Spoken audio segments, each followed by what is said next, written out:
salamu za Benki Kuu ya Tanzania, na wa mwisho kuzungumza kwa upande wa viongozi atakuwa ni Mheshimiwa Waziri Mkuu.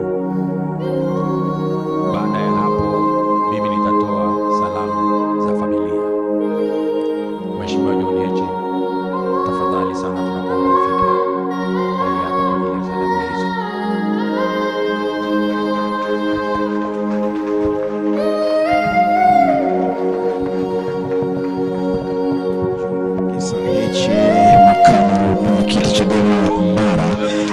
Sasa kuzungumza na inaonekana ni shauku ya wengi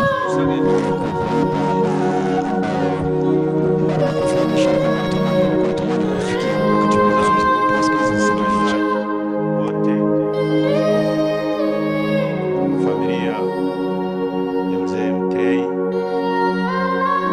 na Watanzania wenzetu wote mliofika hapa. Tumsifu Yesu Kristo.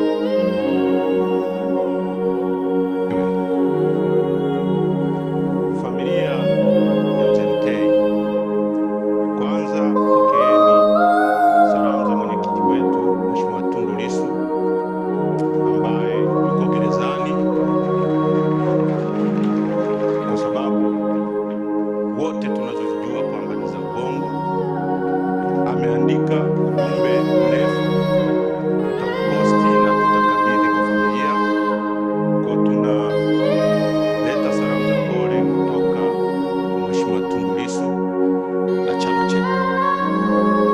Sisi tumefiwa na mwasisi wa chama chetu Mzee Mtei ambaye amejenga taasisi hii ambayo imekuwa chama kikuu nchini Tanzania. Sio chama kikuu cha upinzani, chama kikuu Tanzania.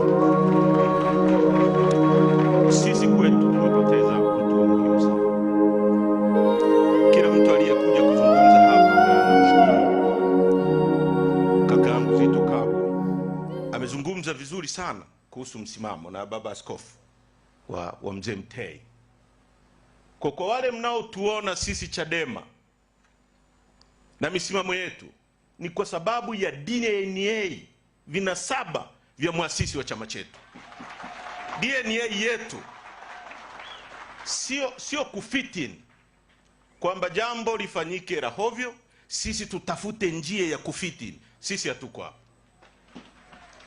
Mzee Mtei aliacha uwaziri, mimi nimekuwa mbunge, najua waziri wa fedha, kwa sababu ametofautiana na rais.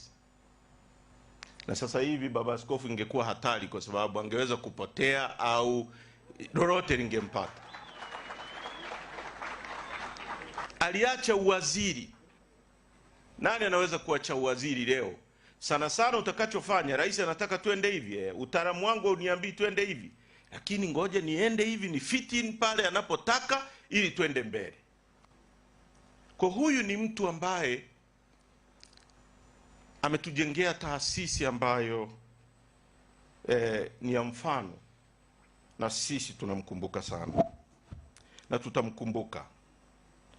Nataka kuchukua nafasi hii kuwashukuru wanachama wetu wote waliotoka nchi nzima, mikoa yote wako hapa.